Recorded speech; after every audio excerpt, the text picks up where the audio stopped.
Stocks of the day के लिए। Yatin, good morning. Good morning. और सबसे पहले टाटा ग्रुप की कंपनी टाटा केमिकल्स फोकस में रहेगी, क्योंकि यूएस की एक बड़ी सोडा ऐश कंपनी ने सोडा ऐश के एक्सपोर्ट के दाम $25 प्रति मेट्रिक टन के हिसाब से बढ़ाए हैं। अगर हम आईएनआर टर्म्स में देखें तो 2000 प्रति मेट्रिक टन से ज़्यादा की बढ़ोतरी यहाँ होती हुई आपको दिखाई पड़ी। और बहुत समय बाद सोडा ऐश के मार्केट्स में आपने इस टाइप का प्राइस हाइक देखा है, और शायद इसीलिए शेयर में आपने 2.5% की तेज़ी होती हुई देखी है। टाटा केमिकल्स लगभग अपने डेज हाई पे ट्रेड कर रहा है आफ्टर दिस न्यूज़। इसके बाद अगर हम बात करें इंडिग्लोब एविएशन, ये स्टॉक भी फोकस में है। भाटिया फैमिली ने लगभग 2% हिस्सा अपनी एक इकाई से बेचा।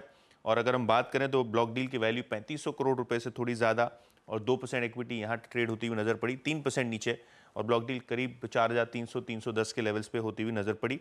और आखिर में HCC, ये स्टॉक है 12% ऊपर। और एलारा की आज इनिशिएटिंग कवरेज रिपोर्ट आई है 63 रुपये के टारगेट के साथ, यानी येस्टरडे के क्लोज से 50% की अपसाइड इस पर्टिकुलर काउंटर में उनको दिखती है। और अभी भी लगभग 8% की तेज़ी के साथ ये स्टॉक अभी कारोबार करता हुआ नजर पड़ रहा है। ओके यतिन, बहुत बहुत शुक्रिया। तो ये कुछ स्टॉक्स इस समय जो हमारे रेडार पर रहने वाले हैं। मीनवाइल एक दो स्टॉक्स को रिविजिट करते हैं। एक बार ONGC को वापस रिविजिट करते हैं। ONGC यहाँ पर अब डे हाई पर, आज सुबह हमारे बिग स्टॉक्स में भी था। कविता जी, ONGC पर कोई व्यू? या अनुज जी, सो ONGC 268 के लेवल पर है। मुझे लगता है वंस काउंटर 270 के लेवल को अगर क्रॉस करता है तो यहाँ फर्दर अपसाइड मोमेंट बनता हुआ दिख सकता है, जो इसको एक्सटेंड कर सकता है। जो एक गैप एरिया है उसे फिल करते हुए दिखेगा 276 का। तो जिन्होंने भी पोजीशन ली है वो अपने स्टॉप लॉस को ट्रेल करें 265 के एसएल के साथ मेंटेन।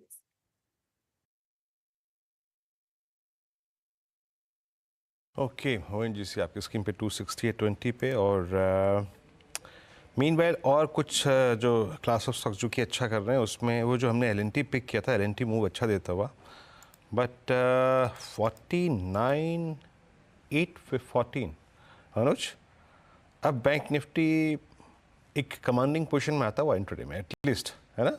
बिल्कुल। और जो ट्रेजेक्ट्री थी, ट्रेडेबल ट्रेजेक्ट्री, उसको ऑलमोस्ट स्ट्राइक करता। नहीं वीरो, देखिए मिड कैप ऊपर है, निफ्टी IT ऊपर है, एक निफ्टी बैंक का ही मिसिंग लिंक था, वो मिलना शुरू हो जाए तो मेरे ख्याल से। और आज देखिए निफ्टी और निफ्टी बैंक दोनों ने आपको शानदार एंट्री दी है। वो जो बाय जोन थे दोनों उस बाय जोन में आए और वहाँ से अब चल रहे हैं। और जैसा मैं सुबह भी कह रहा था कि कुछ तो स्टॉप लॉस आपको सिस्टम में लगाना होगा डे लो का। लेकिन हाँ, बैंक निफ्टी चलना शुरू हुआ है। HDFC बैंक ग्रीन में आया वीरू, और अब बस थोड़ा कोटक का और सारा मिल जाए। ICICI बैंक भी ऑलमोस्ट ग्रीन में आ गया है।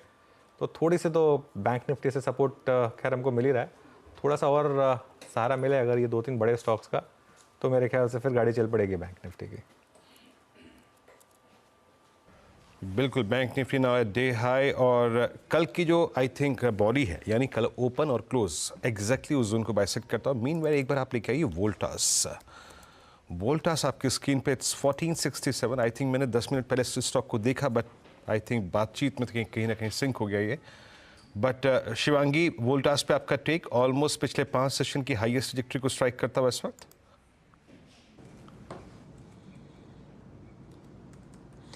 जी बिल्कुल। वोल्टास की अगर हम बात करें यहाँ पे, तो हमने देखा है कि पिछले 4 हफ्तों से यहाँ पे अच्छी बाइंग देखने को मिली है।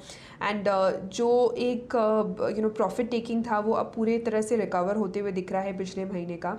सो ओवरऑल स्टॉक में मोमेंटम है, बट जो सेक्टर स्पेसिफिक है मेरे ध्यान से बेटर सेक्टर्स है जिसमें मोमेंटम ज़्यादा है, उस पर हम फोकस कर सकते हैं एज़ कम्पेयर टू वोल्टास।